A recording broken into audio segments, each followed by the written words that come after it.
stay with this because I'm pleased to say that I'm joined in the studio by His Excellency Mr. Yashvaran Kumar Sinha, who is India's High Commissioner to the UK. Thank you very much for being with us today. Thank you. And your thoughts as you sit here now, India's High Commissioner to this country, marking 70 years. What goes through your mind about how your country has travelled in that time? Well, I think the 7 decades have been quite a journey for India, and I think we'd like to celebrate what we've achieved in these last 7 decades. We're justifiably proud that we are the world's largest democracy and now the fastest growing large economy in the world. And you have, as so many people do, you have stories of your own and experiences of your own, that your family were caught up in partition. What are their reflections today, and what is your family history that you remember on a day like this?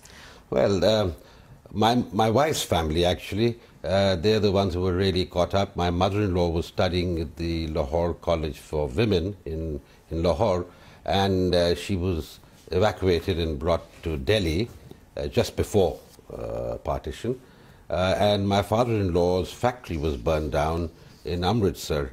But other than that, my father was an army officer, and he was on the staff. He was the staff officer, actually, to Lieutenant General Sir Dudley Russell, who was the CNC of the Delhi and East Punjab Command. So he actually witnessed some of the horrors of partition.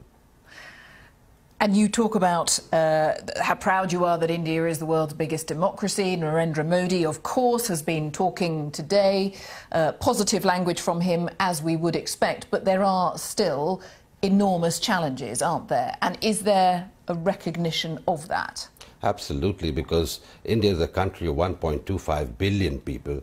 Considering what we were on the 15th of August 1947 and what we are today, obviously we made giant strides. But then the work is only half done. We have a long way to go, and we recognize that. And that is why the Prime Minister has laid out an extremely ambitious agenda for economic growth and development, and to ensure that India actually assumes its rightful place in the Committee of Nations. It's not just about economics, though, is it? It's border issues, it's the treatment of women. There are still many areas that need specific attention, aren't there? Certainly, but you mentioned treatment of women. I think there are very few countries where a space program is run by a large number of women. In fact, we're very proud of our women scientists. They played a hugely important role in the Mangalyaan mission, the Mars Orbiter mission, and recently in launching a world record of 104 satellites into space. We've had women, a distinguished lady as our president. We've had women prime ministers, chief ministers, etc.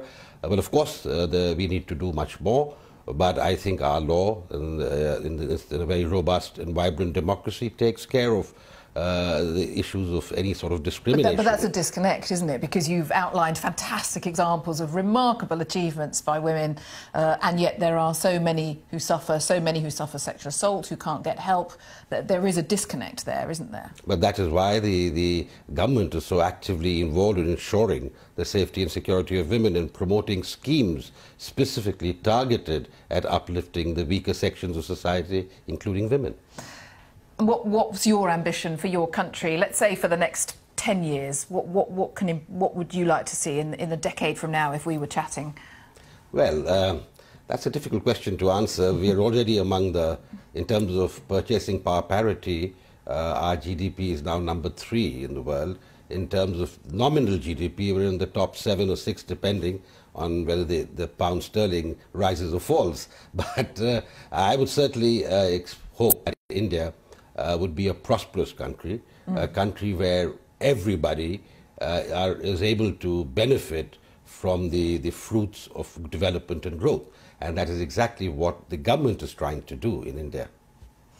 Very good to have you with us, sir. We're very grateful for you being here with us on this day. Thank you very much indeed, His Excellency, India's High Commissioner to the UK. Very good to have you with us. Thank you very much indeed. And of